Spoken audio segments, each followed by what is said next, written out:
আজকের এই ঘটনায় ২৪ বছরের একজন স্কুল ম্যাডাম তার কয়েকজন নাবালক ছাত্রদের নিয়ে গভীর জঙ্গলে গিয়ে এমন এক অপরাধ করেছিল যা এই ম্যাডামের জীবনে ভয়ঙ্কর রূপ নেয়। তবে এই অপরাধ পুলিশের চোখে ধরা পড়ে শুধুমাত্র একটা চাড্ডি বা আন্ডারওয়্যারের সাহায্যে। আসলে ওই ম্যাডামের বাড়ির ব্যালকনিতে কিছু জামা কাপড়ের মধ্যে একটা চাড্ডি বা আন্ডারওয়্যার শুকাতে দেওয়া ছিল, আর এটা দেখেই পুলিশ তার অপরাধকে ধরতে সক্ষম হয়। নিধি ও শান্তনু দেশমুখ প্রেম করে বিয়ে করেছিলেন। নিধি দেশমুখ সানরাইজ ইংলিশ মিডিয়াম স্কুলের প্রফেসর ছিল, আর তার স্বামী শান্তনু দেশমুখ ওই স্কুলেই চাকরি করত। পারিবারিক কিছু সমস্যার কারণে দুজন আলাদা ভাড়া বাড়িতে থাকতে শুরু করে। বাকি সবার মতো বিয়ের কয়েক মাস বেশ খুশি এবং আনন্দে কাটলেও হঠাৎ করে নিধির স্বামী কোথাও নিখোঁজ হয়ে যায়। তাছাড়া তার হাজবেন্ডের ফোনটাও সুইচড অফ ছিল।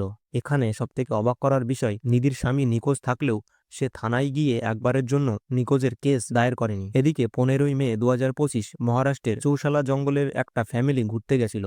তারা কিছু খাওয়ার পর ওই জঙ্গলে ফ্রেশ হওয়ার জন্য গাড়ি দাঁড় করায়, কিন্তু হঠাৎ ওই পরিবারের একজন সদস্য খানিকটা দূরে দেখতে পান জঙ্গলের ভেতরে কিছু একটা পড়ছে। সে সাহস করে এগিয়ে যায়। প্রথমে ভাবছিল কোনো জীবজন্তু হবে, কিন্তু তার মনে প্রশ্ন জাগে এই মনের মধ্যে কিভাবে আগুন জ্বলতে পারে। কাছে গিয়ে দেখতে পান একজন মানুষ যার মুখটা ঠিকঠাক বোঝা যাচ্ছে না আগুনে পুড়ে যাওয়ার কারণে। এটা দেখার পর ওই ব্যক্তি পুরো হতবাক হয়ে যায় এবং পুরো পরিবারকে ডাক দেয়। তারপর সঙ্গে সঙ্গে পুলিশকে ফোন করে।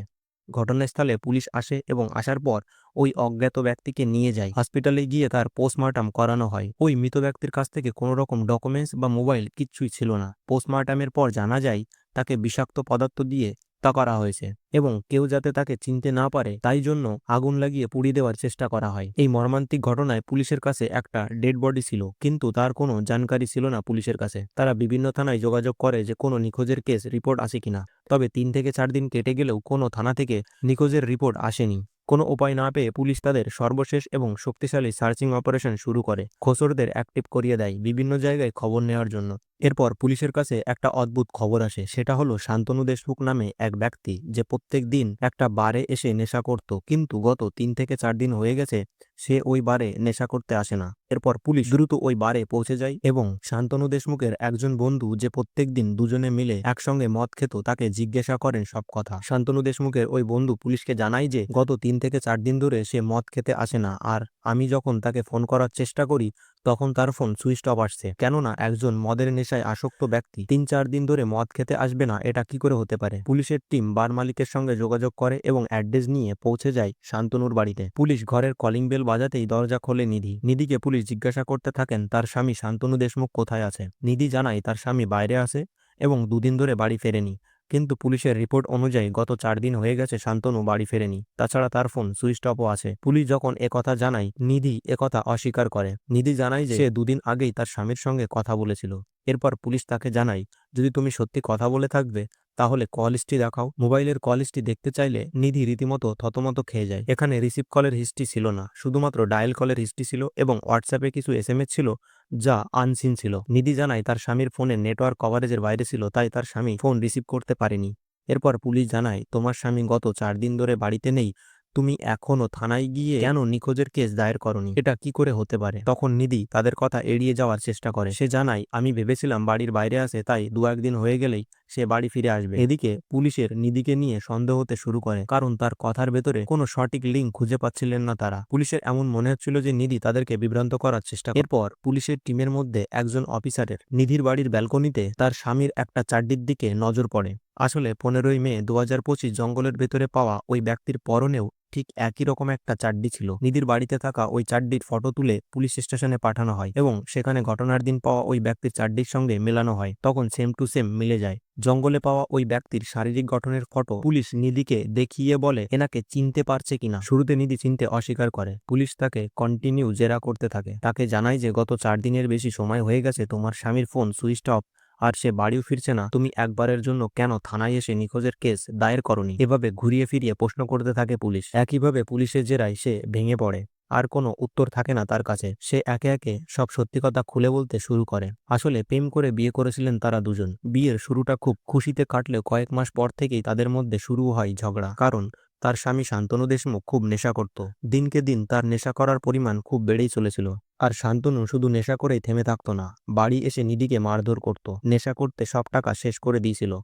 যখন তার কাছে টাকা থাকতো না, সে নিধিকে মারধর করত এবং জোর করে টাকা নিত। এরপরেও যখন সে টাকা দিতে রাজি হতো না, তখন শান্তনু দেশমুখ শুরু করে এক নতুন অভিনয়। যেহেতু তারা স্বামী স্ত্রী ছিল, তাই নিধির সাথে কাটানো কিছু ঘনিষ্ঠ মুহূর্তের ভিডিও তার স্বামী এমনভাবে বানিয়ে নিয়েছিল যেখানে শুধু নিধির মুখ ও তার শরীর দেখা যাচ্ছিল। সে নিধিকে জানাতো যদি মদ খাওয়ার জন্য টাকা না দেয় তাহলে তার এই প্রাইভেট ভিডিও ইন্টারনেটে ছেড়ে দেবে। যেহেতু নিধি একজন স্কুলের প্রফেসর ছিলেন, তাই তার সমাজে একটা সম্মান ছিল, আর এই ভিডিও যদি বাইরে ছেড়ে দিত তাহলে তার কাছে বেঁচে থাকা খুব কষ্টের হয়ে যেত। এরপর নিধি পরিকল্পনা করে শান্তনুকে পৃথিবী থেকে সরানোর, কিন্তু তার একার পক্ষে শান্তনুকে পৃথিবী থেকে সরানো সম্ভব নয়।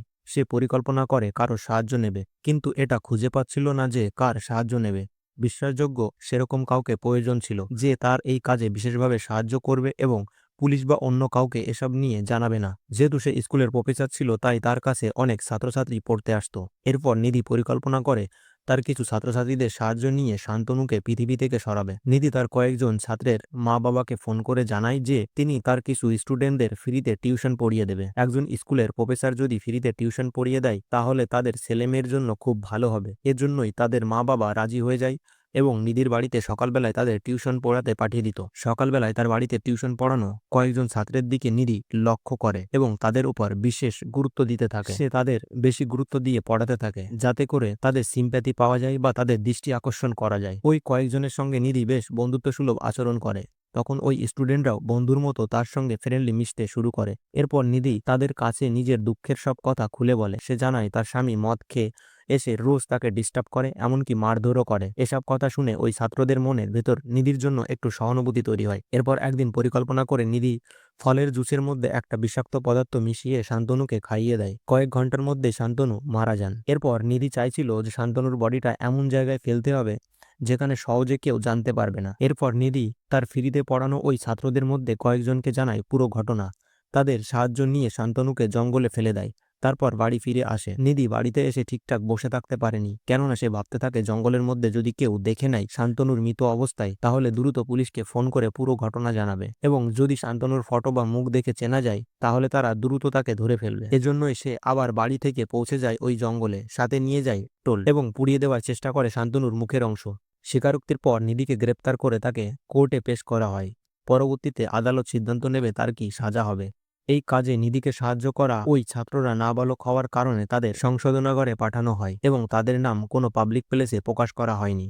কিছু সম্পর্ক মানুষের জীবনে এমন ভয়ঙ্কর মোড় নেয় যা ভাবনা বা কল্পনার বাইরে। কিন্তু সবথেকে অবাক করার বিষয়, সে একজন কলেজের প্রফেসর হয়েও এমন কাজ না করলেও পারত। অর্থাৎ নিজের হাতে আইন না তুলে তিনি প্রশাসনিক সাহায্য নিতে পারতেন, অর্থাৎ ডিভোর্স দিয়ে আলাদা হয়ে যেতেন। কিন্তু নিধির মনে ভয় ছিল যে তার প্রাইভেট ভিডিওগুলো যদি শান্তনু ইন্টারনেটে ছেড়ে দেয় তাহলে তার সমাজের চোখে মান সম্মান সব নষ্ট হবে, কেননা সে একজন প্রফেসর ছিল। আসলে মানুষ বেশিরভাগ সময় সমাজ কি বলবে, সমাজ কি ভাববে সেটার উপর গুরুত্ব দিয়েই জীবনে অনেক খারাপ সময় ডেকে আনে। প্রাইভেট ভিডিও নিয়ে যদি সত্যি চিন্তা ছিল তাহলে সে পুলিশের সাহায্য নিতে পারত, কেননা পুলিশের সাহায্য নিলেও তার প্রাইভেট ভিডিওগুলো আটকানো যেত। কিন্তু এখানে নিধি সেরকম কিছু করেনি।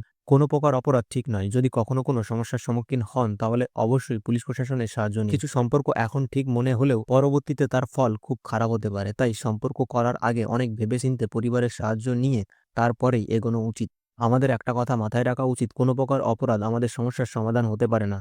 সমস্যায় পড়লে সম্পূর্ণ প্রশাসনিক বা সরকারি সাহায্য নেওয়া উচিত। ভিডিওটা শুধু শিক্ষার জন্য তৈরি করা হয়েছে। ভিডিওতে দেওয়া সমস্ত তথ্য ইন্টারনেটে সবার জন্য উন্মুক্তভাবে রয়েছে। ভিডিওতে কিছু ফটো বা ভিডিও এআই দ্বারা তৈরি করা হয়েছে যার বাস্তবের সঙ্গে কোনো মিল নেই, তাই দয়া করে কেউ বিভ্রান্ত হবেন না। যদি ভিডিওটি ভালো লাগে তবে আমাদের চ্যানেলটিকে সাবস্ক্রাইব করে পাশে থাকবেন আর বেশি বেশি করে শেয়ার করবেন যাতে করে আরও বেশি মানুষ সচেতন হতে পারে।